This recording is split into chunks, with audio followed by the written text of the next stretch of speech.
Hi, this is Jerry Jarvis with Bear Nutrition and Herbs. So I just wanted to do a quick tutorial for some of my clients who say they do not cook and they're not that confident in their ability to make delicious foods. So a couple of staples. First and foremost, you don't need a big kitchen. As you can see, I have a very teeny tiny kitchen. Don't need a lot. But you want to have a couple of just key things that are very, very helpful. Number one, a nice cutting board. Get a hardwood cutting board. A lot of these materials I got right from IKEA. It's very inexpensive, very easy to get.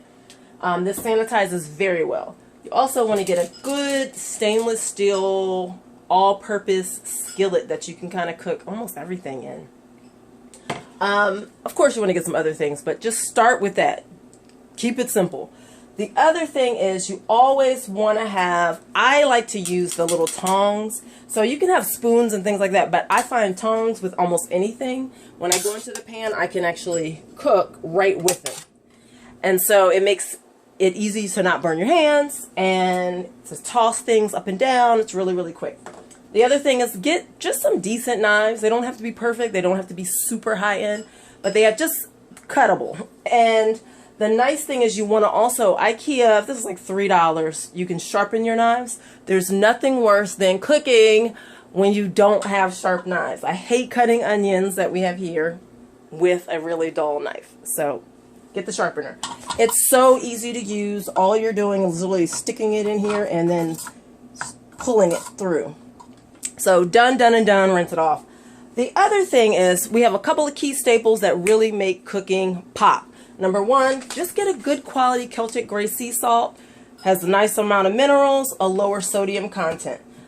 Fresh ground pepper. People will think you are a chef du jour because all of the essential oils will come floating out as you put them into your meals and you're cooking. And people will be like, oh my gosh, what's that smell?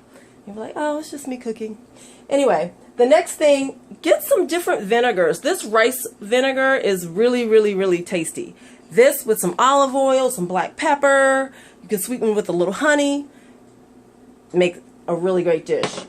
Brightens up some dishes that might be a little too salty, or you can play around. Anyway, the next thing, key. Onions, onions, onions. You can never have too many onions in your meals, in your kitchen.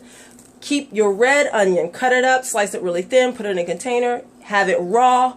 Also, you can pull those out raw, saute them down in your nice, wonderful skillet, and you have a delicious caramelized red onion.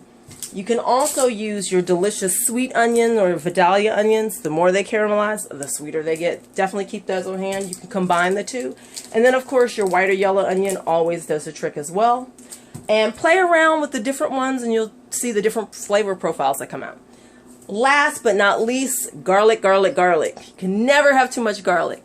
You want to chop up really fine, let it sit out in the open air for at least 7 to 10 minutes so it can activate all those medicinal qualities that allow us to have antimicrobial health and lower our blood pressure. Just remember that your blood pressure will only lower if it is, actually, it'll lower if it's raw and if it's cooked, but it will only have the antimicrobial components if it's raw. So just keep that in mind. So those are some key staple things. My final piece is get yourself a nice herbal palette cookbook. This is a wonderful one. It's by Maggie Oster and Sal Gilberti. And this cookbook, if you try out several different recipes in here, people will think that you are just like a chef. And follow it to a T. A lot of times I will say, try a recipe, play around with it, adjust it. The recipes in this cookbook, do them straight to a T. They're so delicious. A lot of the recipes you're making it with fresh herbs, and that's what brings out a flavor profile that sometimes if you haven't been cooking with fresh herbs on a regular basis, it's just going to change your life. Okay, so do that. The last thing I would say is if you're a little uncomfortable about your cooking abilities, just watch some cooking shows or cooking videos. Just don't do anything. Just watch several cooking videos of dishes that you actually like to eat. And then you'll start to notice there's a pattern of what happens. But we will be doing some cooking classes coming up soon. Please check us out at www.barenutritionandherbs. We'll have some more videos for you, of course. And I hope you have a wonderful cooking life. Take care. Bye.